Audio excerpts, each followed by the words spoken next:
Hi everybody, welcome back to English 229. This is for our class for Monday, the 12th of September.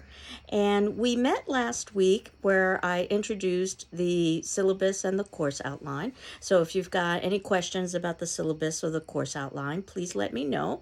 And I left you with an attendance question to introduce yourself to the class. And as we transition from that into this week we'll be focusing on introducing the idea of what Gothic literature is before we begin reading our first Gothic text, and that happens to be Frankenstein, which we will start next week.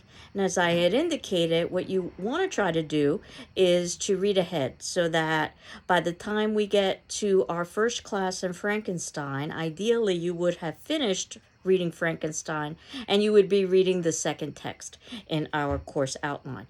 That said, I know that it isn't always possible to do what's ideal, so do the best that you can. And ultimately, we've got multiple classes set aside for each of these Gothic texts because I wanted to talk about the text not just as text, but I also wanted to talk about film adaptations as well. And the one thing that I didn't have a chance to talk about last week in terms of the syllabus was the plagiarism section.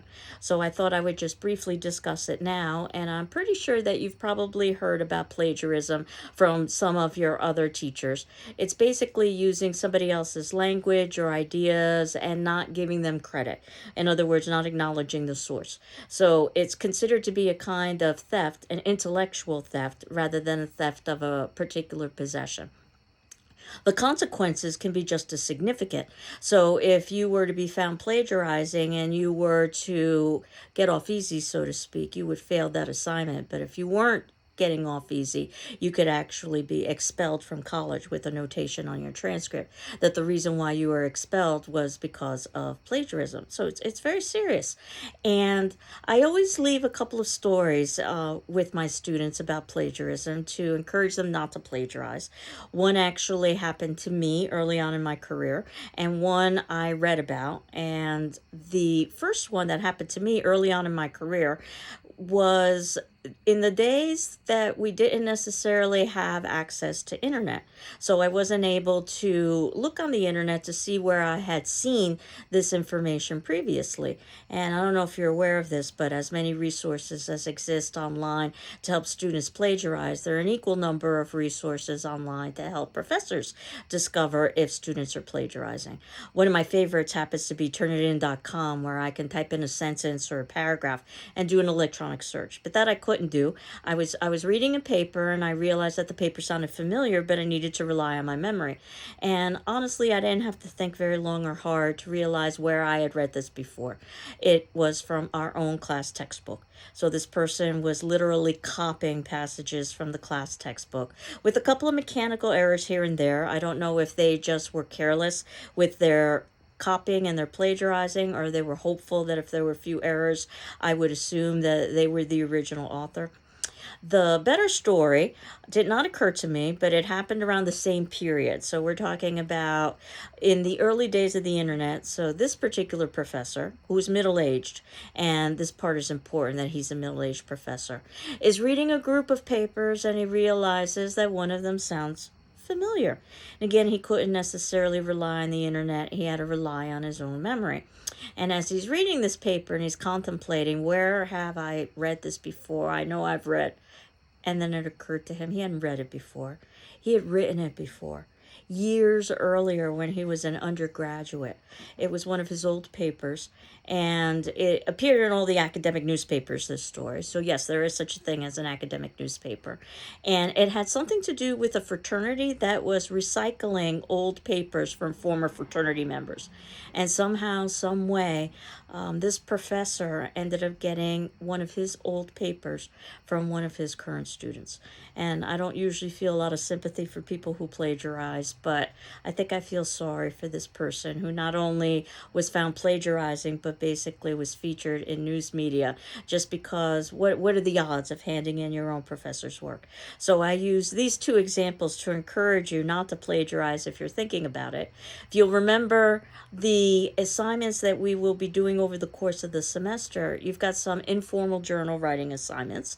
So I'm really more interested in your thoughts and your questions.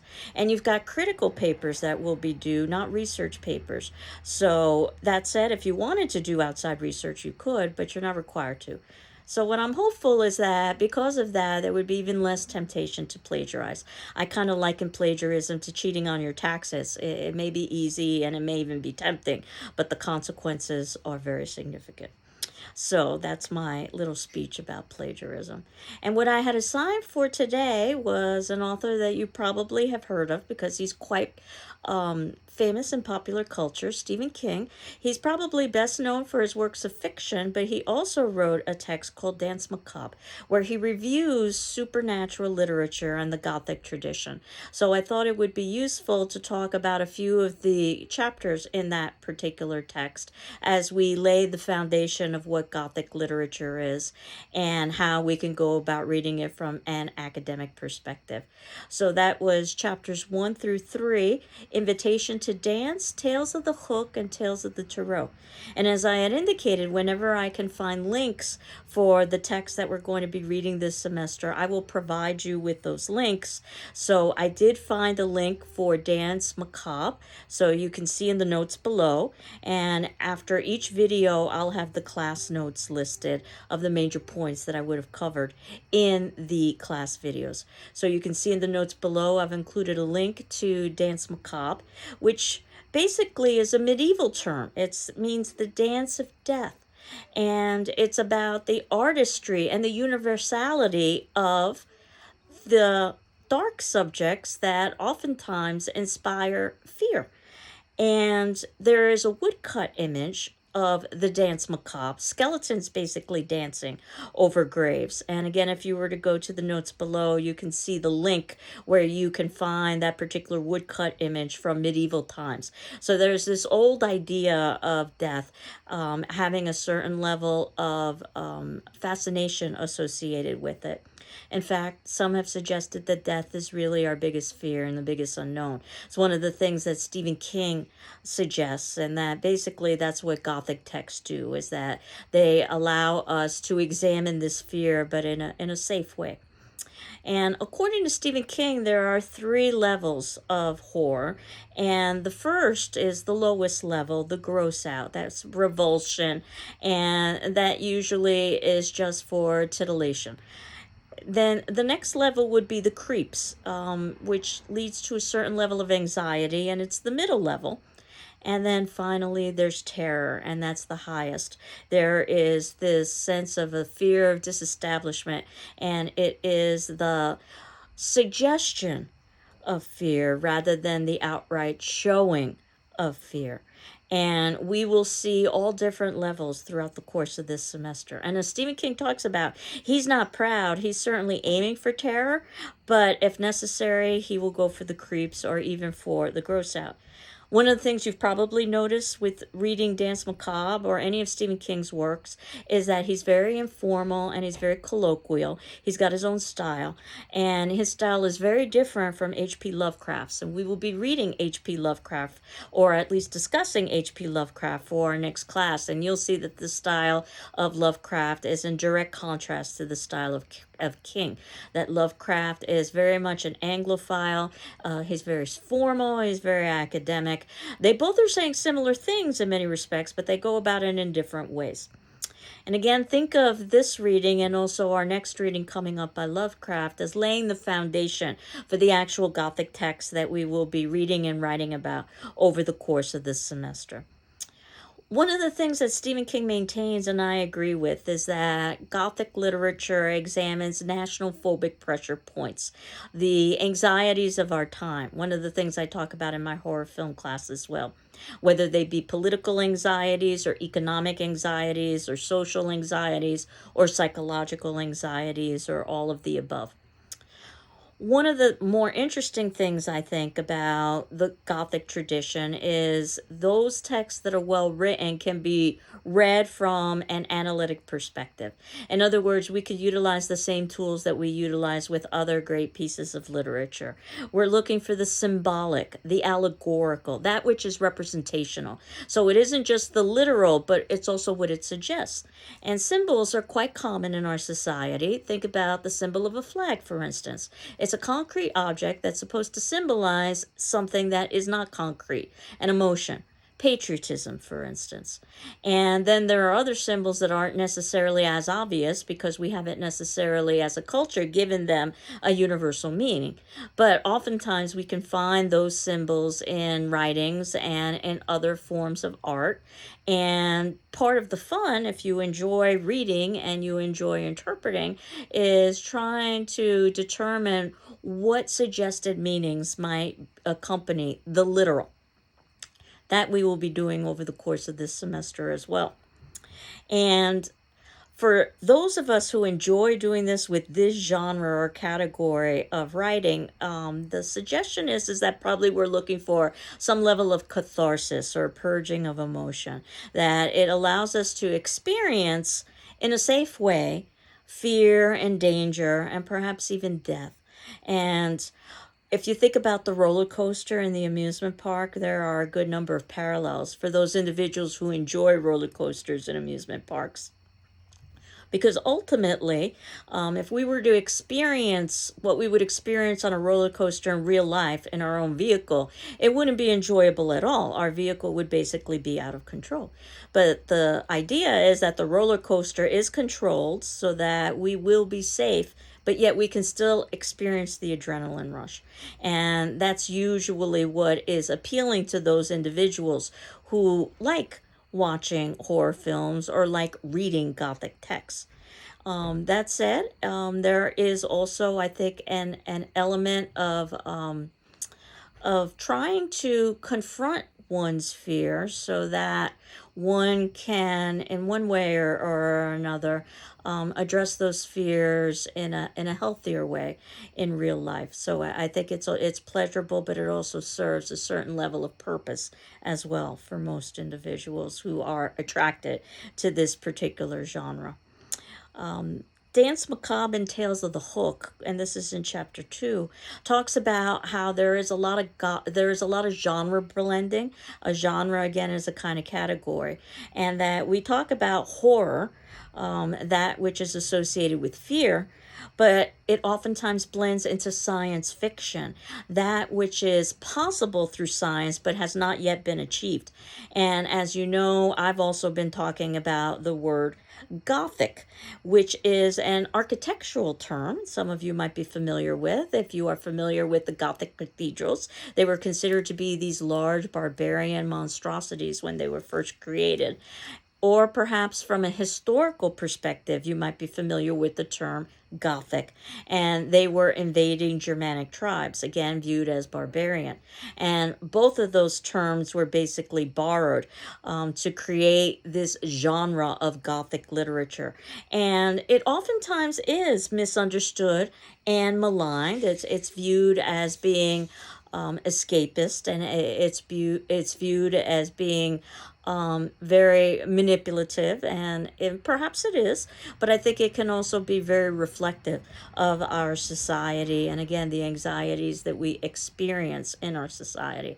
And as Stephen King noted, and I think rightly so, it tends to go through cycles of popularity, oftentimes generational, as I think each generation deals with its own anxiety. Certainly horror fiction or the Gothic literary tradition has oftentimes appealed to younger audiences, adolescents, perhaps because they want to experience the deviant in a safe way.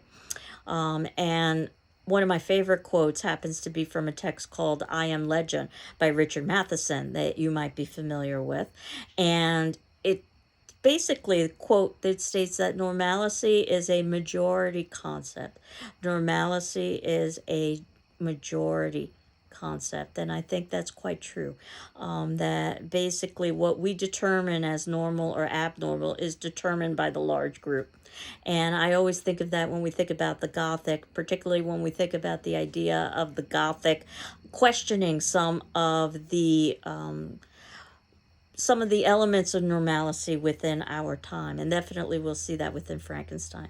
One of the things that we will find, as Stephen King notes, is this reestablishment of status quo. And from King's perspective, that means that the Gothic or horror is very conservative. So, regardless of the fact that it might examine the deviant, in the end, we usually get a conservative narrative. We'll see whether that's the case as we continue to read Gothic texts over the course of the semester. The third chapter I had assigned from Stephen King, Tales of the Tarot, talked about how Gothic, again, was the agent of the norm, and it oftentimes served like a morality tale. If you're familiar with the medieval morality tales, these were medieval dramas that were dramatizations of biblical stories that were meant to teach biblical concepts, but they also became more and more creative as time went on. And as we know, that you can take a very basic story and obviously you can adapt it and make it much more creative. And I once had a professor in college, a very astute one, who argued that there really are no real stories, they're just retellings of stories. And I think Stephen King sort of pointed to that in his second chapter when he was talking about Tales of the Hook and the different levels of Gothic, or the different levels of horror, that you can have something at its most base level that's meant purely to scare, but that doesn't have necessarily any kind of depth or complexity to it. And the example he gives is the classic Tale of the Hook. For me, this is on page 19 of my edition, but I just wanted to read you that tale, which you may have heard of at a campfire, perhaps. A guy and a girl go out on a date, and they go parking up on Lover's Lane. And while they're driving up there, the radio breaks in with a bulletin. They say that a guy, a dangerous homicidal maniac named The Hook, had just escaped from Sunnydale Asylum from the criminally insane.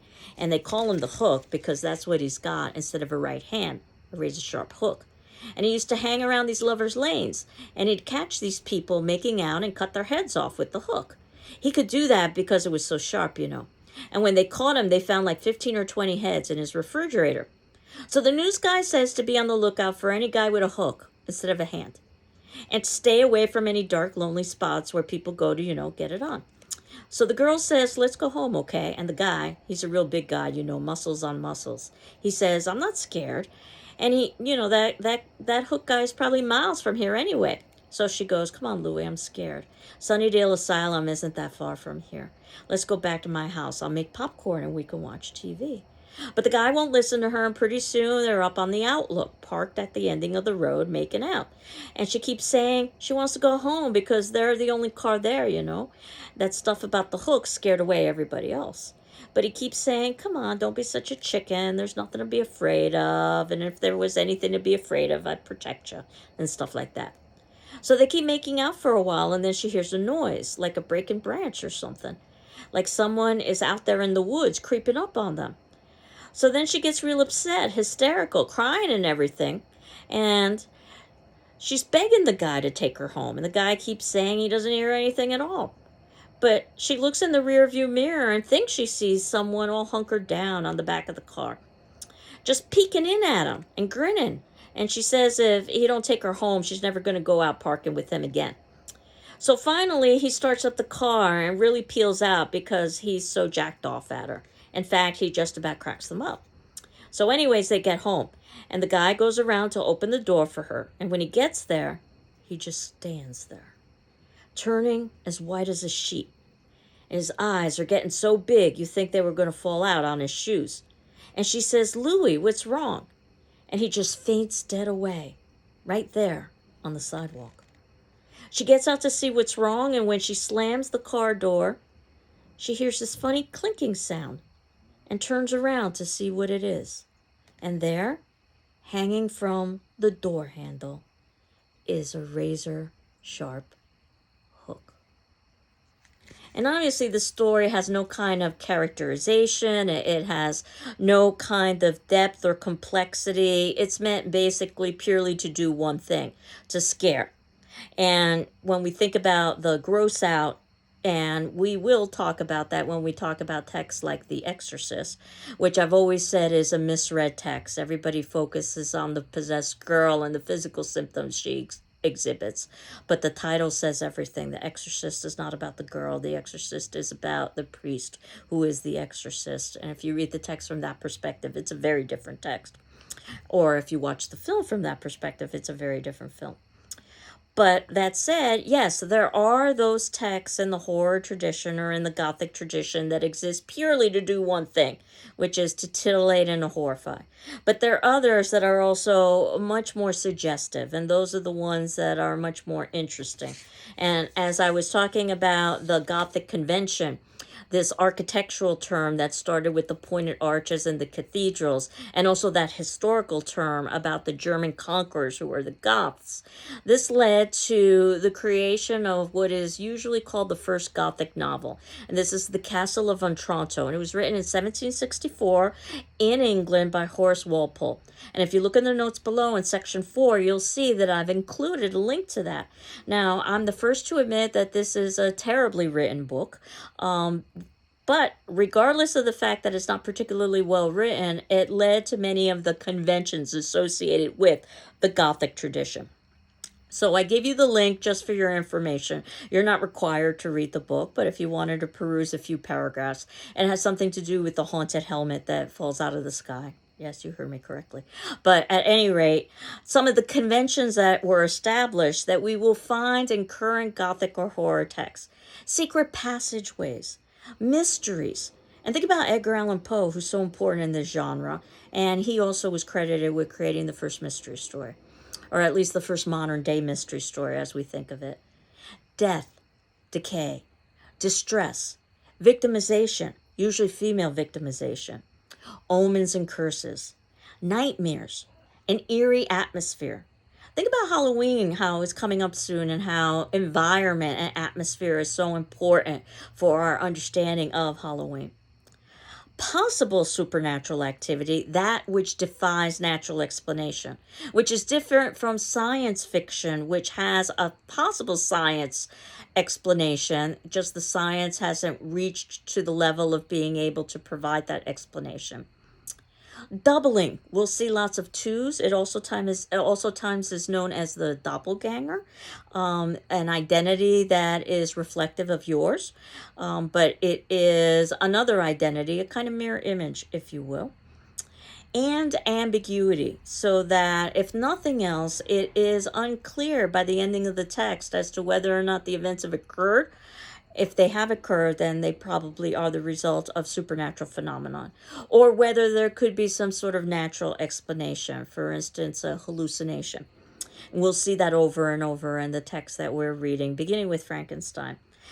The Gothic tradition is probably best known for the texts from 1800s Europe. This is where we end up getting texts like Frankenstein, Dr. Jekyll and Mr. Hyde, and Dracula. And those are the three major Gothic texts that we will be reading over the course of the semester.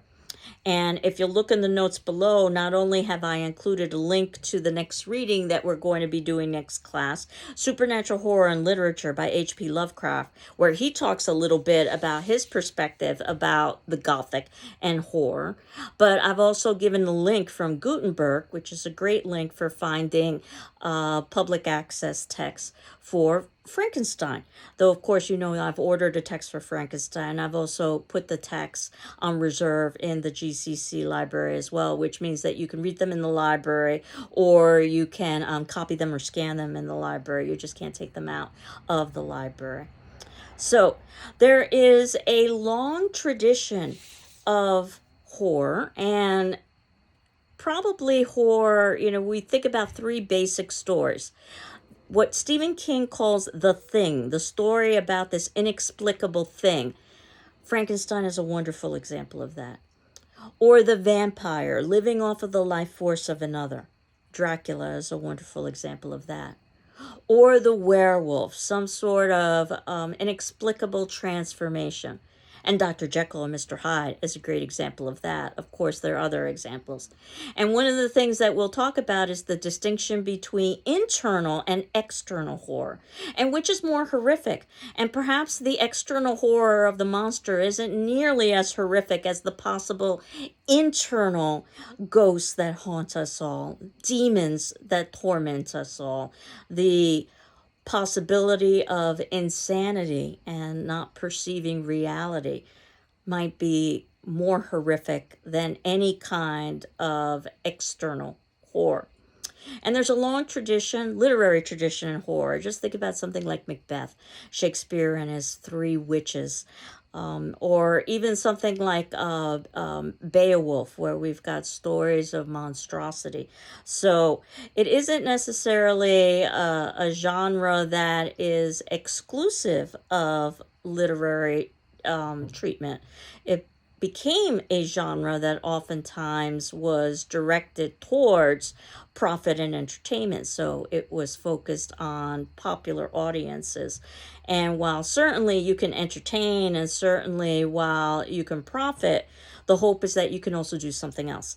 And usually we talk about formulaic writings that all they do is that they are functioning for profit or for entertainment. And they follow a particular formula that's rather predictable, so there really isn't a lot of originality or creativity there. So it probably isn't worth a lot of time for analytic study. But the irony is that Shakespeare himself wrote in formulas, and there was a formula for tragedy and certain rules that you needed to follow, and there was a certain formula for comedy and a certain formula for history. And not only did he follow a formula, but he wrote for profit and entertainment. He was the television of the day, and he was financially successful in doing what he was doing. But as we know, there was an additional level in relation to Shakespeare that was more than just profit and entertainment, that there was depth and complexity and sophistication. So I've always been of the belief that you can't just necessarily dismiss something because it is oftentimes associated with profit or it's oftentimes associated with escapism or entertainment. Although certainly there are texts that provide just that, and there's nothing wrong with that if you're looking for escapism or you're looking for entertainment. But the text that we are going to be reading this semester, while especially when you think about the role of film and how these texts have become iconic, specifically Frankenstein, Dracula, and Dr. Jekyll and Mr. Hyde. And while the film industry is for entertainment and profit, or at least these particular films were for entertainment and profit, I would argue that the texts and the films do more than that, that they serve as reflections of their time period, and that if we were to read the text, which of course we will be over the course of the semester, we'll see that there are a good number of literary and academic elements, starting with Frankenstein, written by Mary Shelley, very famous author, married to Percy Shelley, one of the great romantic poets. But we'll talk about that when we get to Frankenstein. This was a little bit of our introduction to the Gothic tradition or to the horror tradition. What we will do next class is talk a little bit about H.P. Lovecraft's perspective. Now in this class that we've talked about Stephen King's perspective. Again, keep in mind that Lovecraft is rather dense and difficult reading, and he's going to make references to many texts probably that you've never even heard of before. I haven't even read all of the texts that he makes reference to. So don't necessarily feel compelled to understand every single word of Lovecraft. What I wanted you to do was to get sort of a holistic sense of what Lovecraft was trying to say about supernatural literature, or what Stephen King calls horror, or what we are calling Gothic literature, and that these terms are oftentimes used interchangeably. So for today's attendance question, since we're talking about fear, I thought it would make sense for us to examine fear a little bit before we start to get into the text and see whether they are successful in evoking fear from us as reader.